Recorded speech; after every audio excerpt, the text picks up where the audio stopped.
Pernahkah kalian melakukan penelitian sederhana waktu SMP? Apa yang kalian lakukan? Para mahasiswa tersebut melakukan pengamatan. Banyaknya remaja yang resah karena adanya jerawat. Beredar obat anti jerawat yang menimbulkan efek samping yang berbahaya, obat anti jerawat yang sangat mahal, dan banyaknya jahe merah di sekitar lingkungan. Dari pengamatan tersebut dapat diambil rumusan masalah bagaimana cara mengatasi jerawat dengan harga terjangkau dan tidak menimbulkan efek samping, dan bagaimana jahe merah dapat mengatasi jerawat. Dengan demikian dapat kita ambil H0, jahe merah tidak dapat mengatasi jerawat, dan H1, jahe merah dapat mengatasi jerawat. Kemudian kita dapat menetapkan variabel. Variabel bebas dengan remaja berjerawat dengan masker jahe merah dan remaja berjerawat tanpa masker jahe merah. Kemudian pengaruh masker jahe merah terhadap remaja berjerawat sebagai variabel terikat, dan remaja yang memiliki jerawat dan sensitivitas kulit yang sama sebagai variabel tetap.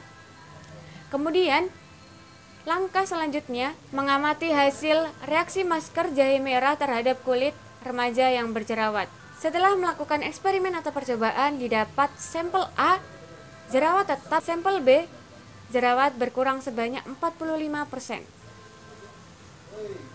Sehingga dapat disimpulkan bahwa jahe merah efektif untuk mengatasi jerawat. Sehingga dapat kita simpulkan bahwa langkah-langkah dalam metode ilmiah: yang pertama, merumuskan masalah; yang kedua, observasi; yang ketiga, menentukan hipotesis; yang keempat, menentukan variabel; yang kelima, melakukan eksperimen atau percobaan; selanjutnya, mengumpulkan dan menganalisis data; dan yang terakhir, membuat kesimpulan.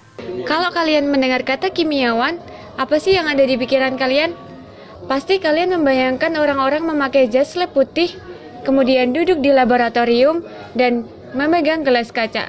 Kalian familiar nggak sih dengan laboratorium kit? Laboratorium itu adalah tempat yang punya banyak peralatan yang digunakan untuk melakukan eksperimen. Ilmu kimia adalah ilmu yang didasarkan pada penelitian atau eksperimen. Makanya, laboratorium erat kaitannya dengan ilmu kimia.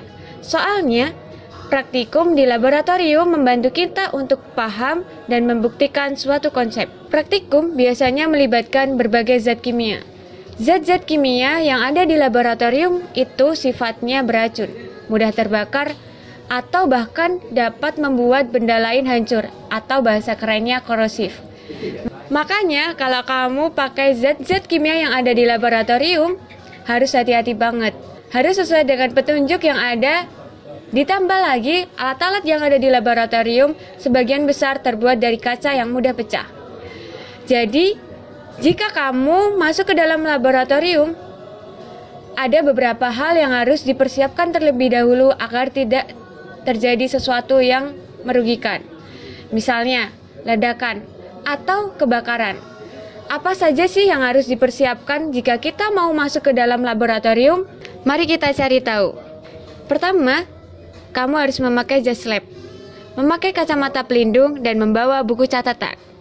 Kamu juga harus tahu praktikum apa yang akan kamu lakukan. Kamu harus membuat prosedur atau tata cara melakukan percobaannya terlebih dahulu.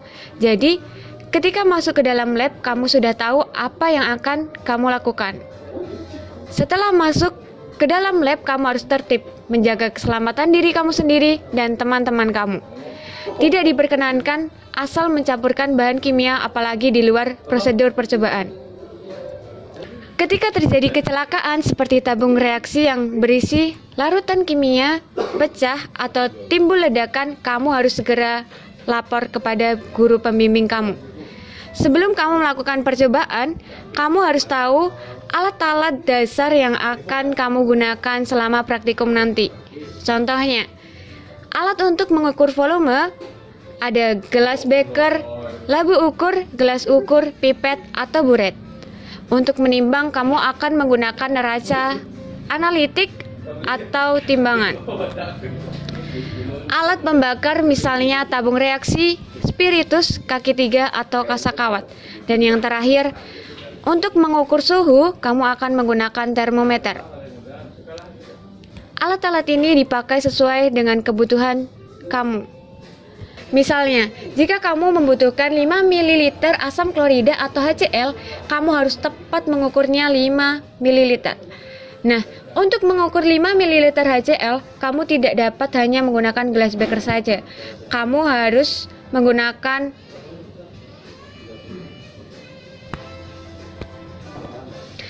untuk mengukur 5 ml HCl, kamu tidak dapat hanya menggunakan gelas beker saja.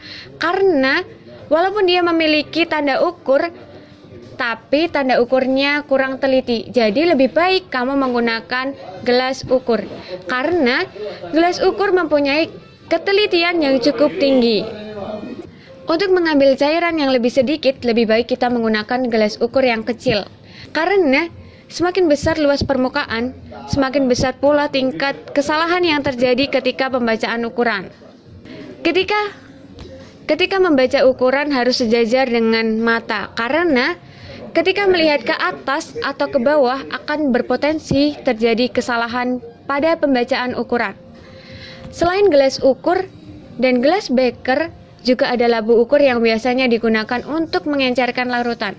Misalnya, untuk mengencerkan 5 ml HCl menjadi 100 ml, maka labu ukur yang dipakai harus juga berukuran 100 ml.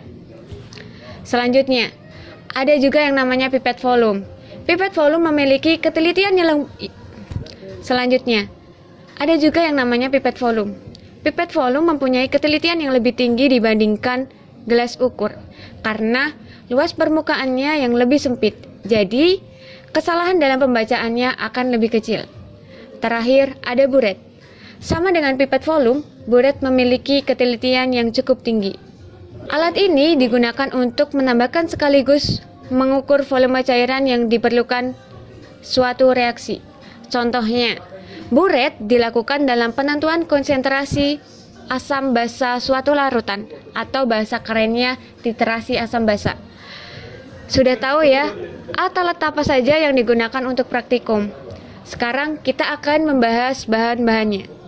Bahan kimia ada yang berbahaya dan membutuhkan penanganan khusus. Bahan kimia biasanya disebut bahan berbahaya dan beracun, atau yang biasa disingkat B3.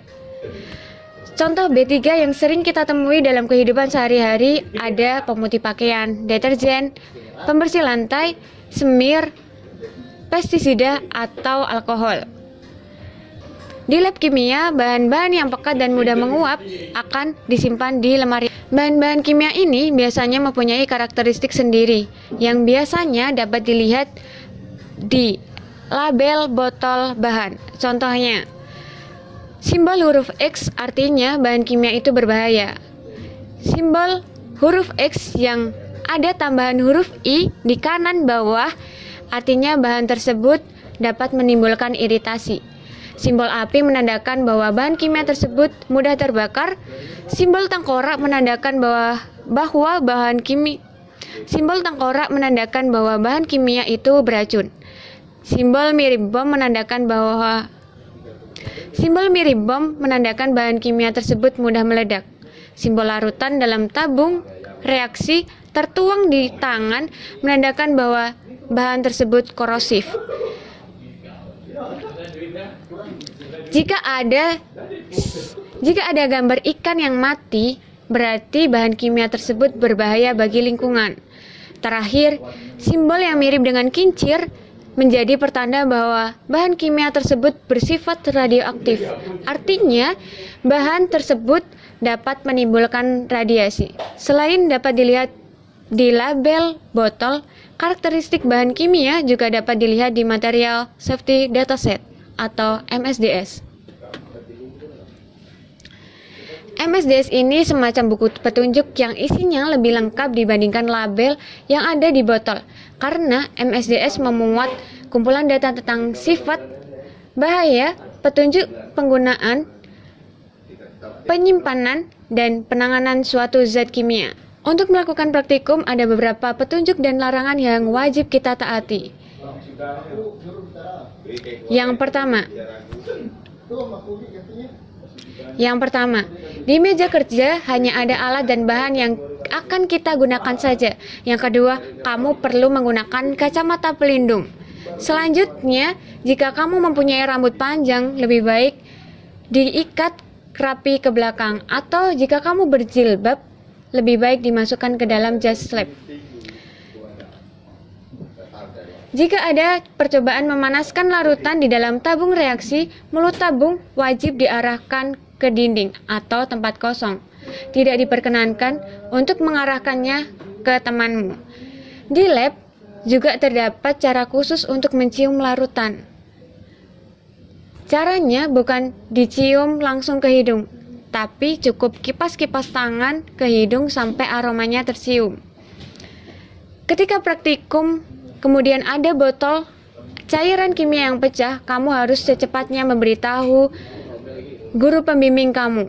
Jangan sembarangan membuang pecahan botol, apalagi yang masih ada isinya. Selain itu, larutan kimia sisa yang kamu pakai jangan dikembalikan ke botol lagi. Larutan sisa yang tidak berbahaya dapat kamu buang langsung ke dalam wastafel sambil dialiri air agar lebih encer. Jika limbah itu berbahaya dan beracun, tidak boleh dibuang ke wastafel. Larutannya harus dikumpulkan dan ditampung ke dalam suatu wadah penampung khusus. Jika